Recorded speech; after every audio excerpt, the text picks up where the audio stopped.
બધી રીતે ખુશી રાખતી. ઈ એમ કહે છે કે આ મને ખુશ નથી રાખતી, બધી રીતે ખુશી રાખતી, ઘરમાં આવતા કે જાતા બધી રીતે. હવે ભાઈ છોડ મારે કહેવાય નહીં, પણ એ બધી રીતે ખુશ રાખતી. તોય ગામમાં મારે એવો પ્રચાર કર્યો કે આ મને ખુશ નથી રાખી શકતી.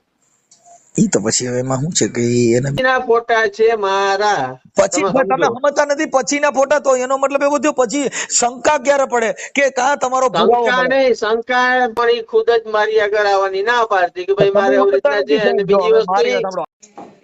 હાલો. જય ભીમ, નમો બુંદાય. મનસુખભાઈ, તમે પછી ફોન ના કર્યો? બેન હું ભૂલી ગયો પછી. હા, તો રૂબરૂ મળવું તો બહુ અઘરી મેટર છે, એટલે મેં કીધું જરાક તમારી સલાહ લઈ લઈ. શેની અગ્રીમેટર છે? એટલે હું દલિતની દીકરી છું હા અને ઇન્ટરકાસ્ટમાં મેરેજ કર્યા છે મોચી સમાજમાં. હા. હવે મારી ઉપર ફ્રોડ થયો છે શેનો? કે આગળ એને કેટલાય અફેર હતા ને પછી લગ્ન પછી અફેરમાં જ છે. શેના? હજી ઈ જણની જાત છે ની આવા અફેર કર્યા જ કરે. અત્યારે ક્યાંય પ્રેમ નથી ભાઈ. પણ ફ્રોડ કર્યો ને આપણી હારે. અને જે ઇન્ટરકાસ્ટના પૈસા આવવાના હતા આવી ગયા, વપરાઈ ગયા ને પછી મને તર છોડી દીધી, મને ને મારી છોકરીને. ઓલા અધર કાસ્ટ લગ્ન કર્યા એટલે પૈસા મળે ઈ લઈ લીધા છે. હા, એટલે મારી આ તો છેતરપિંડી કરી, પણ એટલે સરકાર આપણે લવ હારે મેરેજ કરી ને. કર્યા છે ને બેન? ના, લવ મેરેજ જેવું જ છે, પણ હું લવ મેરેજ નતા કર્યા. મમ્મી એને બધા સ્વેચ્છાએ કરી દીધા હતા ઠીક એન્ટ્રી. ઠીક. આપણે એટલે તો ઓલા ડોક્યુમેન્ટ રજૂ કરવા પડે ને તો જ તમને મળે ને પૈસા.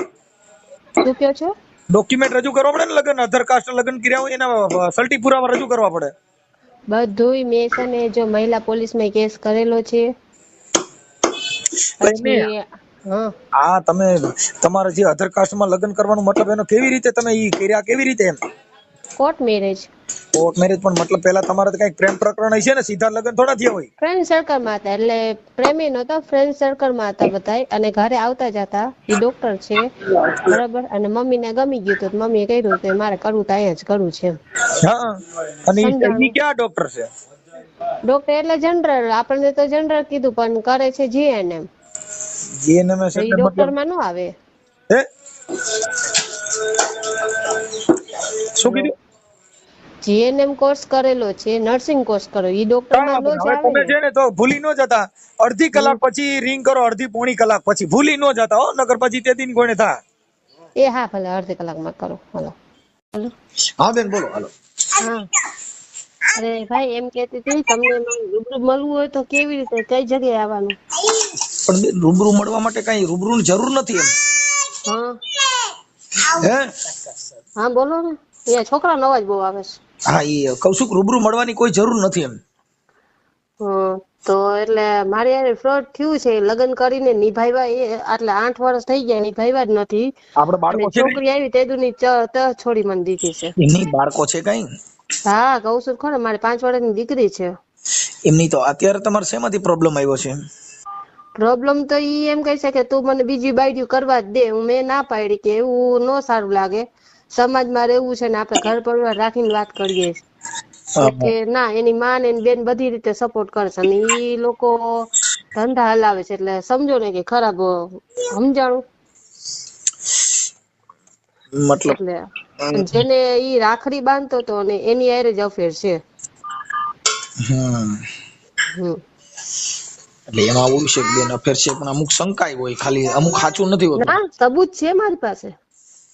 નકર હું હું સબૂત જોઈને જ બધું આગળ વિશ્વાસ કરું.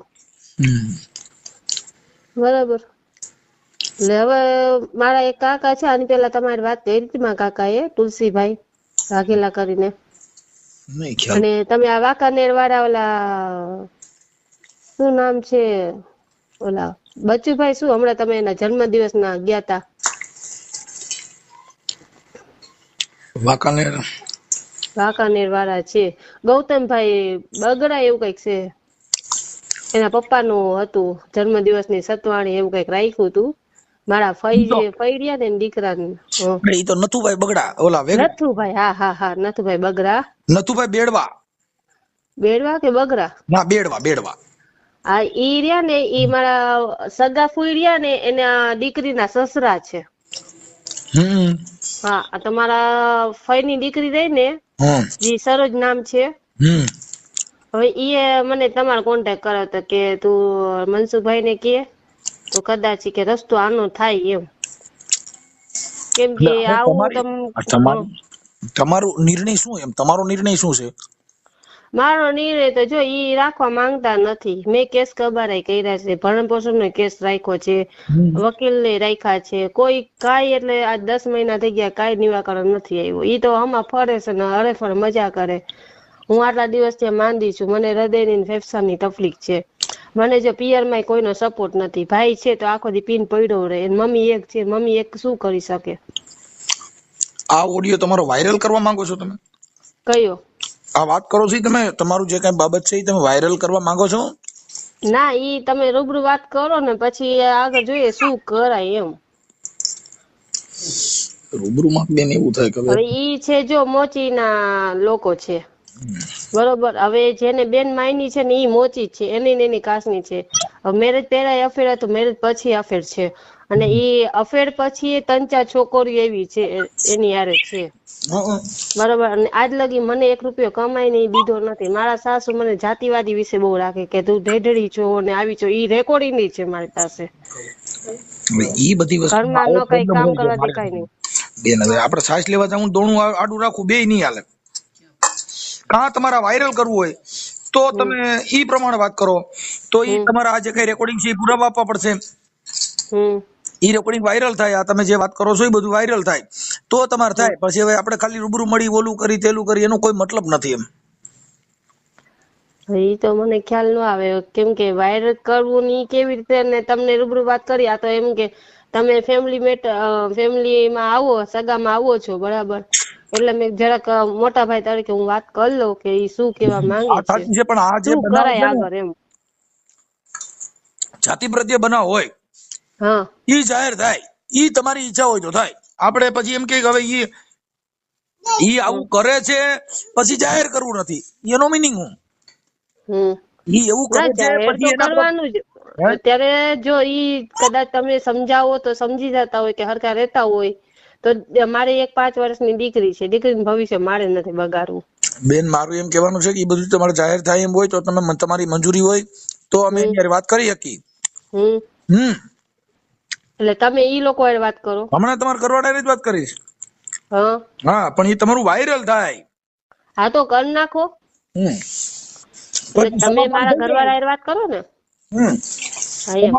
સમાધાન થઈ જાય તો તમારી પાસે વિડીયો કરવો પડે કે ભાઈ અમારું આપતી ગયું. હા એમ. સમાધાન થાય તો ભલે, નકર કઈ વાંધો નથી. કેમ કે 10 મહિનાથી એ લોકોએ હજી મને 1 રૂપિયોની દવાઈ નથી કરી. 10 મહિના શું 8 વર્ષ ભેગી રહીને તો મને ઘરમાં કોઈ બોલાવતા નહોતા, પાડકા જેવું વર્તન કરતા. અને ઘરમાં કાંઈ એટલે કાંઈ અડવા ન દે, ન ચાય બનાવવા દે, ન કામ કરવા દે. અને પછી બાર એમ બદનામ કરતા કે કામચોર છે, કઈ કામ તો કરતી નથી, એવું બદનામ કરી નાખે.